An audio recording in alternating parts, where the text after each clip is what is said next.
What is my girlfriend's name? We'd been dating for 8 months and I still didn't know her name. I was too drunk when we met to care and just saved her number as Red Dress Girl. Now it was way too late to ask. The first few weeks I kept waiting for her to say name, but she never did. I tried the Starbucks trick, and when they asked for a name, she said Jessica. Finally, I thought I'd solved it. But the next day she told them Amanda, and the day after that it was Sophie. When I asked her about it, she said she didn't like strangers yelling her real name, so she always gave fake ones. I looked for mail at her apartment, but everything was addressed to current resident or valued customer. Her electric bill was paperless and auto-paid from an account she said her dad had set up years ago. When packages arrived, they just had her apartment number on them. She said she used some abbreviation when ordering online because her name was too long for most forms. Her friends all called her different things like babe and honey and girl, like everyone was in on some conspiracy. When I asked one friend what my girlfriend's actual name was, she laughed and said, "You're so funny," and changed the subject. I started to wonder if the friend even knew.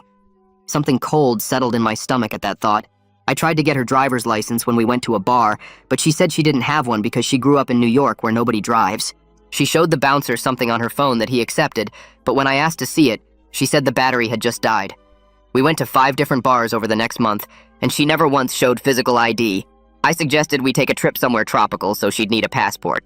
She got excited and started planning, but then said her passport had expired and the renewal process was backed up for months. When I offered to help with the paperwork, she said her birth certificate was at her parents' house in another state and they were traveling in Europe so she couldn't get it. At restaurants, I'd make reservations under my name, then pretend I forgot, and ask her to check if she had one. She'd just tell them we were looking for a table for 2, and they'd seat us anyway. When hosts asked for her name, she'd point at something on the menu and start asking questions until they got distracted.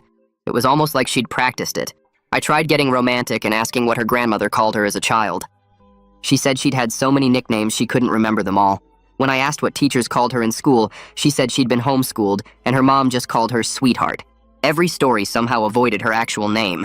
Her credit cards just said valued member, which she claimed was a privacy thing her bank offered. Her gym membership was under some corporate account from an old job. Her laptop had no name on the user account, just a smiley face emoji. Even her Netflix profile just said me, and when I asked about it, she said she thought it was funny. I looked through her yearbooks when she was in the shower, but her pictures had been cut out of every single one. She said her ex had done it in a jealous rage years ago. The one photo that remained showed her, but the name underneath had been covered with whiteout. She said her ex was seriously disturbed and changed the subject. I started getting desperate and suggested we get married as a joke to see what she'd say. Instead, she got really excited and started planning our future together. When I asked what name she'd want on the wedding invitations, she said, "Let's just do something simple like, join us for our celebration." I found her college diploma in a drawer, but the name section was water-damaged and completely illegible. She said a pipe had burst in her first apartment and destroyed a bunch of important documents. The degree and university were perfectly clear, but the single line with her name looked like it had been specifically targeted by water. I tried to be clever and said we should practice signatures for our future wedding. She drew elaborate loops that could have been anything. When I asked her to write it in print, she said she'd always preferred cursive. When I asked her to spell it out, she got a phone call and never came back to it. At this point, I'd started to wonder if maybe she was in witness protection or hiding from someone, but she posted on social media constantly and had hundreds of friends and lived a completely normal life. She just somehow never said or wrote her actual name. After almost a year together, I got an invitation to a friend's wedding and had to fill out the RSVP card. She handed it to me, and I stared at the line where I was supposed to write in her name. "Why don't you fill it out?" I lied. "I'm in the middle of something." My heart was pounding. This was my chance. But she stared me down and said, "No, I want you to do it." I froze, my mouth going dry. She was going to make me admit that I didn't know her name. And I had no idea how I was going to get out of this one. Requested Reds is on Spotify now. Check out link in the description or comments. The pen felt like it weighed 50 pounds in my hand as I stared at that blank line on the RSVP card. My girlfriend sat across from me at our kitchen table, watching me with this weird little smile that made my stomach twist into knots. Her eyes stayed locked on mine, and I suddenly realized she'd been waiting for this exact moment all along. My hands started shaking so bad I had to grip the pen tighter just to keep it steady. The apartment felt way too quiet except for the tick of the wall clock and my own breathing getting faster. I could feel sweat starting to form on my forehead even though it wasn't hot. She leaned back in her chair and crossed her arms, still watching me with that knowing look. I tried to think of something clever to say, but my mouth felt like sandpaper. The RSVP card sat there between us like a bomb about to go off. Finally, I just wrote "and guest" on the line where her name should go and slid the card across the table. The temperature in the room dropped about 20 degrees as she picked up the card and stared at what I'd written. Her smile disappeared completely, and she set the card down without saying anything. The silence stretched on so long I started counting my heartbeats just to have something to focus on. She stood up and walked to the window, keeping her back to me while I sat there feeling like the worst boyfriend ever. I could see her shoulders tense up and her hands gripping the windowsill hard enough to turn her knuckles white. After what felt like forever, she walked past me to the bedroom and closed the door behind her. Later that night, while she slept, I grabbed my phone and texted Ronan about the whole crazy situation. I typed out this long message explaining how I'd been dating someone for almost a year without knowing their actual name. At first, he just sent back laughing emojis thinking I was messing with him like usual. When I kept insisting it was real, my phone started ringing and his name popped up on the screen. I answered and spent the next hour explaining everything while he kept interrupting with questions I couldn't answer. The next morning, I made breakfast while she sat at the table scrolling through her phone like nothing had happened. I set down her coffee and took a deep breath before sitting across from her. "I need to know your name for the wedding," I said, trying to keep my voice steady. She set down her coffee cup super carefully like it might break and looked me straight in the eyes. "Not like this," she said quietly. "Not because you have to fill out a form." That afternoon, we went to our usual coffee shop and I thought maybe I could trick her into saying her name. When we got to the counter, I hung back pretending to check my phone while she went to order. But instead of giving a name, she walked straight to the pickup counter and told them she was picking up a mobile order.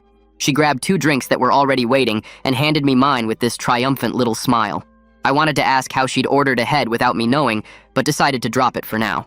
2 days later, my phone buzzed with a text from Evie asking for both our full names for the seating chart. She said she needed them by the end of the week and added 3 exclamation points like she always does. My chest got tight as I realized I was running out of time and running out of excuses. I texted back that I'd send the info soon, and then stared at my phone trying to figure out what to do. That night, we decided to check out this new bar that had opened up near her apartment. When we got to the door, the bouncer asked for IDs, and I pulled out my license like normal. She pulled out her phone and showed him something on the screen that he nodded at before waving us through. I tried to peek at what she'd shown him, but she'd already put her phone away and was heading inside. The whole thing took maybe 5 seconds, but left me even more confused about how she kept pulling this off. While she was in the shower the next morning, I searched her entire apartment for anything with her name on it. I checked every drawer, looked through all the mail on her counter, even checked the medicine cabinet for prescription bottles. Everything was addressed to resident or customer, just like always. Never an actual name anywhere. Her laptop was open on the couch, and that same smiley face emoji stared back at me from the login screen. Even her Netflix account just said "me" when I checked the profiles on her TV. I heard the water turn off and quickly sat back down pretending to read my phone. Later that week, I brought up the tropical vacation idea again while we were making dinner together. I mentioned how nice it would be to get away somewhere warm this winter, maybe the Caribbean or Hawaii. She got all excited and started talking about beaches and snorkeling and which islands had the best food. Then her face fell, and she mentioned her passport was still stuck in renewal hell from when she'd applied months ago. She said her birth certificate was at her parents' house in another state, and they were still traveling, so she couldn't get it. The whole thing sounded exactly like the excuse from before, but I just nodded and changed the subject. I finally booked an emergency session with Miranda Klein, a therapist I found online who had good reviews and could see me that week. I sat in her office explaining the whole ridiculous situation while she took notes on a yellow legal pad. Every few minutes she'd raise her eyebrows or tilt her head, but she never interrupted or made me feel crazy. When I finished talking, she set down her pen and asked me why I thought this was happening. I told her I had no idea, but maybe my girlfriend was just really private about personal stuff. Miranda nodded and wrote something down, then asked if I'd tried just asking directly. I laughed because of course I'd thought about that, but how do you ask someone their name after almost a year together without looking like the worst boyfriend ever? She suggested maybe there was a way to be honest about the situation without making it accusatory. That evening, after we'd ordered takeout and were eating on her couch, I decided to try Miranda's advice. I put down my chopsticks and told her how not knowing her name made me feel like I wasn't really part of her life. She stopped eating and looked at me for a long time before reaching over to hold my hand. "There are things about my past that make this complicated," she said softly. I squeezed her hand and suggested a compromise. "If we're going to this wedding together, I need you to tell me privately, just between us." She pulled her hand back and looked away, and I could see her wrestling with something heavy in her mind. After what felt like forever, she said she could give me a nickname to use for the wedding. Something that would sound like it could be short for a real name, but she still wouldn't tell me what it actually stood for. My chest got tight with frustration because this felt like more games when I was trying to have a real conversation about something important. She suggested M, which could be short for Emma or Emily or a dozen other names. I nodded but felt this resentment building up inside me. The next day, while she was at work, I spent hours going through every social media account I could find for her. Instagram was just her handle at CityGirl2019 with no real name anywhere. Her Facebook was completely locked down with privacy settings tighter than anyone I'd ever seen. Twitter was the same story with just a username and no personal info visible. Even her LinkedIn, which usually has real names, just showed her initials and current job title. Everything was handle-based with that same careful digital anonymity she'd perfected over who knows how many years. That weekend, Jules and Carrie came over for dinner at her place. While we were eating, I tried to casually bring up college memories, hoping they'd mention what they called her back then. Jules started telling this story about their sophomore year, but when I asked what nickname everyone used for my girlfriend back then, she smoothly switched to talking about their spring break trip to Cancun. Carrie jumped right in with details about the resort and the beaches, and I felt completely managed, like they'd rehearsed this deflection. Her parents called while I was there Sunday afternoon, and she put them on speaker so I could say hi. They were warm and chatty, asking about our weekend plans, and her mom telling this long story about their neighbor's new dog. The entire 20-minute conversation somehow happened without anyone using a single name, just sweetheart and honey and dear flying around. The coincidence felt impossible, and I started wondering if they even knew I didn't know their daughter's name. Monday morning, I went to use her bathroom and noticed a prescription bottle on the counter. When I picked it up, the label had been completely scraped off, leaving just the pharmacy logo and dosage instructions. This wasn't accidental anymore because who scrapes their name off medicine bottles? She was deliberately erasing every trace of her identity from her own apartment. My phone buzzed with another text from Evie asking about the names for the seating chart. She said she really needed them by Friday and added a bunch of stressed emoji. I texted back that I was waiting to confirm our +1 status, even though we'd already RSVP'd yes weeks ago. The guilt of lying to my friend about something so simple made my stomach hurt, but I didn't know what else to do. That night, I tried one more time while we were getting ready for bed.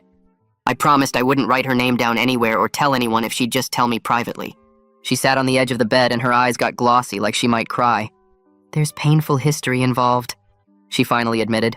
I sat next to her and waited, but she didn't say anything else. I realized this was bigger than just being quirky or private about her name. Thursday night, she fell asleep on the couch after we'd been watching movies. Her phone was right there on the coffee table, and I knew her passcode from watching her type it so many times. I picked it up and started to open it, thinking I could check her mobile wallet for some kind of ID. My finger was on the home button when she suddenly woke up and saw me with her phone in my hand. The look on her face wasn't anger, but this deep betrayal, like I'd just destroyed something between us. "Were you trying to go through my phone?" she asked, and her voice was so quiet it was worse than if she'd yelled. I couldn't even deny it because we both knew exactly what I'd been about to do. She took her phone and went to the bedroom, closing the door behind her. I sat on the couch feeling like the worst person alive for violating her trust like that. I grabbed my phone and texted Ronan asking if I could crash at his place for a few days.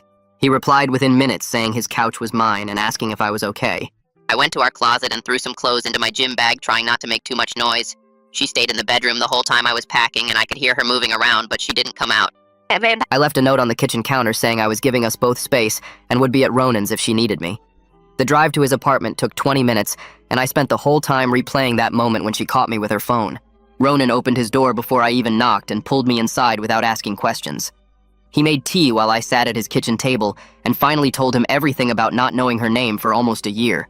His eyes got wider with each detail, and when I finished, he just sat there processing it all. He didn't judge or make jokes, just let me talk through my confusion about why I'd violated her trust like that. For 3 days, I stayed on his couch going to work and coming back to his place instead of home. She didn't text or call, and I didn't push, though I checked my phone constantly hoping she'd reach out. On the third day, I had my second appointment with Miranda, who I'd started seeing for anxiety weeks earlier. Her office was downtown in this old building with creaky floors, and I sat in the waiting room feeling nervous. When Miranda called me in, I told her about the phone incident and how guilty I felt about crossing that line. She asked me to think about the difference between wanting control and respecting boundaries, which hit me hard. I'd been so focused on my need to know her name that I hadn't considered why she needed to keep it secret. Miranda helped me see that my anxiety about not knowing was making me act in ways that were pushing her away. After the session, I sat in my car in the parking garage and decided to go home and apologize without making any demands. When I got to our apartment, she was sitting on the couch with her laptop and looked up when I walked in.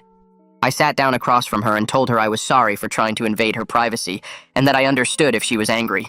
She closed her laptop and her hands were shaking as she set it aside, which made my chest tight. "I legally changed my name 2 years ago," she said quietly. and I could see how much it cost her to share this. She explained that something traumatic had happened with her family, and changing her name was part of starting over. I wanted to ask what happened, but I could see she was already at her limit just telling me this much. She pulled out her phone and showed me an old news article about a court case with all the names blurred out. The details were vague, but it mentioned harassment and threats against family members, which made my stomach drop. She explained this was why she'd had to disappear from her old life and create a new identity to feel safe. I finally understood this wasn't about me or us or trust, but about her actual survival and safety. The weight of what she'd been carrying alone all this time made me feel terrible for adding to her stress. I suggested maybe she could tell me privately, just whisper it once, and I'd never say it out loud or write it anywhere. She looked at me for a long time, and I could see her wanting to trust me, but something was still holding her back. Maybe I could just tell you my first initial and where the name comes from culturally, she offered tentatively. I nodded eagerly, thinking this was progress, but when I started guessing based on her hints, she suddenly panicked. Her whole body tensed up and she pulled back, saying she couldn't do this right now. I realized with horror that I'd turned her trauma into some kind of game and felt absolutely terrible about it. Later that evening, I told her I'd only go to Evie's wedding if she accepted and guessed on everything official. If not, I'd make up an excuse about why we couldn't attend, even though Evie was one of my closest work friends. She looked genuinely surprised that I was prioritizing her comfort over my social obligation to be at this wedding.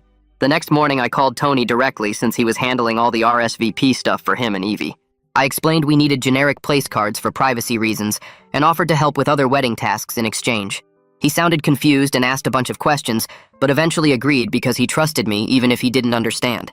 Then he mentioned that since I was asking for special accommodation, maybe I could help coordinate the catering logistics for the reception. I agreed immediately, just relieved to have found a solution that would work for everyone involved in this situation. Over the next few days, my girlfriend watched how I handled everything without pressuring her for more information about her past. She seemed to relax a bit, and one night while we were cooking dinner, she said she was making a plan. She wanted to tell me on her own terms, but needed a few more days to prepare herself emotionally for it. I told her to take all the time she needed, and that I'd wait as long as it took for her to feel ready. 6 days went by, and each one felt longer than the last as I watched her work through whatever she needed to process. She texted me to come over that night, and when I got there, all the lights were off except for one candle on the coffee table. She took my hands and pulled me down next to her on the couch, and I could feel her shaking even though the room was warm. She leaned close to my ear and whispered something so quiet I almost missed it. 3 syllables that sounded foreign and beautiful, and nothing like any name I'd ever heard. My chest got tight with this mix of relief that I finally knew, and sadness for whatever made her guard it so carefully. She made me promise never to say it out loud in public, or write it down anywhere, or tell anyone else no matter what. I nodded and held her hand tighter, and we sat there in the dark for a long time without saying anything else. She started telling me about her dad, and how he'd been arrested when she was 17 for something she didn't want to get into the details about. The trial went on for months, and reporters started showing up at their house and following her mom to work and waiting outside her school. People sent threats to their home address, and someone spray-painted horrible things on their garage door, and her little brother got beat up at the school because of what their dad supposedly did.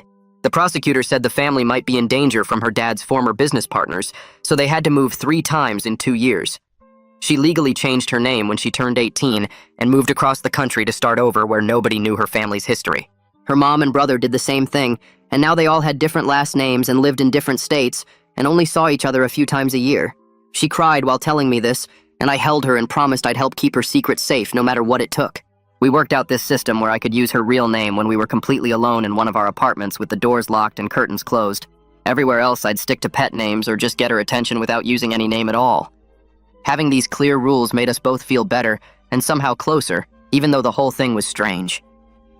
I went through my phone that night and deleted every screenshot I'd taken of her documents and every note I'd made trying to figure out her identity. My laptop had a whole folder of research I'd been doing, and I wiped it all clean without even looking at it again. Letting go of that need to investigate felt like putting down something heavy I'd been carrying around for months without realizing how much it weighed. The next week, she had a doctor's appointment and asked if I wanted to come with her. At the check-in desk, she gave her legal name to the receptionist, and I just sat there reading a magazine without reacting or commenting on finally hearing it said out loud. In the elevator afterward, she squeezed my hand and thanked me for not making it weird or acting like it was some big moment. I called Evie that afternoon to confirm our place cards would just say guest, and she said that was fine since I'd been helping coordinate all the vendor payments and pickup times. The whole wedding stress that had been building up just disappeared, and we could actually look forward to going and celebrating with everyone. The day of the wedding was perfect weather, and we got dressed up and drove out to the venue feeling relaxed for the first time in weeks. During cocktail hour, I was talking to some work people when someone asked about my girlfriend, and I almost said her name without thinking. I caught myself at the last second and smoothly switched to calling her my partner and pointing across the room where she was chatting with Evie. She must have noticed because she gave me this small, grateful smile that made my chest warm. The reception was beautiful, and after dinner we stepped outside to get some air away from the loud music. She told me how safe I'd made her feel all day by keeping our agreement and not treating her differently, even though I knew her secret now. We found a quiet spot on the patio and slow danced to the muffled music coming through the windows, feeling closer than we'd ever been despite how weird our situation was. The week after the wedding, I called Evie privately to apologize for being difficult about the seating chart stuff. She laughed and said she was just happy we could make it, and that I seemed more relaxed than I had in months, which was true. She mentioned how nice it was to finally meet my girlfriend properly and how good we looked together, which made me smile. My next therapy appointment with Miranda was 3 days later, and I spent most of the session talking about my pattern of crossing boundaries when I got anxious. I told her about the phone snooping incident and how terrible I'd felt when I saw the betrayal on my girlfriend's face. Miranda helped me understand that love doesn't mean knowing everything about someone and that respecting privacy is actually a form of intimacy. She gave me homework to practice sitting with uncertainty without trying to control or investigate my way out of it. I committed to working on this long term because I could see how my need for control had almost ruined the best relationship I'd ever had. That night at her apartment, she pulled out a shoebox from under her bed and showed me the yearbook pages her ex had torn out. The edges were ragged where he'd ripped them, and some had burn marks on them. She explained how he'd shown up at her apartment after she'd broken up with him and destroyed everything with her name on it. He'd poured water on her diploma and scratched her name off every photo he could find. The police had gotten involved, but he'd kept finding ways to contact her through fake social media accounts. She'd changed her phone number 3 times and moved twice before finally deciding to just erase her name completely. Her hands shook as she put the box away, and I understood this wasn't just quirky privacy stuff, but actual survival. We sat on her couch for a long time and agreed to pump the brakes on all the marriage talk we'd been throwing around. The pressure that had been building up between us just melted away, and we could breathe again. She ordered Thai food using her usual fake name, and we watched movies without any weird tension for the first time in weeks. 2 weeks later, Ronan invited us to dinner at his place, and I introduced her as my love, without using any name at all. He didn't ask questions or make it weird, and just welcomed her with his usual warmth. She actually laughed at his stupid jokes and helped him cook while I set the table. After we left, she squeezed my hand in the car and thanked me for not telling him about her situation. I noticed she'd started changing some of her online accounts to just use initials instead of the fake names. Her Instagram changed from some random handle to just K.M, which felt like progress even if I didn't know what the letters stood for. She updated her food delivery apps too and started using just K when ordering coffee. Each tiny step felt huge considering where we'd started from. 3 months passed and we got invited to this house party where everyone had these ridiculous nicknames anyway. People were calling each other Shark and Beans and Princess, so we fit right in without any questions. She was loose and fun in a way I hadn't seen since before the wedding drama started. We played beer pong and she trash-talked the other team while everyone called her Babe, and it felt completely normal. The next morning over breakfast, I told her straight up that if the secrecy started spreading to other parts of our life, we'd need to stop and figure things out. She nodded and said she understood and actually appreciated having clear lines about what was okay and what wasn't. We wrote down some basic rules about what situations needed real names and which ones didn't. Her parents called on video chat a few weeks later, and this time she introduced me by my actual name while they called her Sweetheart like always. Her mom asked about our plans for the holidays, and we made normal conversation without any of the weird, careful dancing around words. They seemed happy she was dating someone stable, and I realized they probably didn't even know I'd been struggling with the name thing. A new wedding invitation showed up in my mail the next month for another college friend getting married. I grabbed a pen and wrote plus guest on the RSVP card without even thinking about it. She saw me do it from across the room and smiled but didn't say anything. I mailed it the next day and didn't feel any resentment or frustration about the situation. The whole thing had shifted from this huge mystery I needed to solve to just how we did things as a couple. We went shopping for wedding clothes, and she paid with her anonymous credit card while I handled the stuff that needed names. At the store, she tried on dresses, and the saleswoman kept calling her Hun, which worked perfectly. We found her a green dress that looked amazing and bought it without anyone needing to know who she was. The wedding was at this vineyard 2 hours away, and we drove up early to help set things up. I introduced her to people as my girlfriend, and everyone just rolled with it like it was totally normal. During the ceremony, she held my hand, and we watched our friends exchange vows without any of the stress from Evie's wedding. At the reception, we danced to every song, and she let loose in a way that made me fall for her all over again. People took photos and tagged her with emojis instead of names on social media, which she thought was hilarious. We caught the shuttle back to the hotel and spent the night talking about everything except her name. The trust between us had grown into something solid that didn't need every single detail spelled out to work. Looking back at those 8 months of not knowing felt like a different lifetime, even though it had only been a few months since the crisis. We'd found our rhythm as a couple with weird boundaries but real connection underneath it all. Feels like we just chatted on the couch. I'm grabbing a snack and hitting record again. Come back for the next round.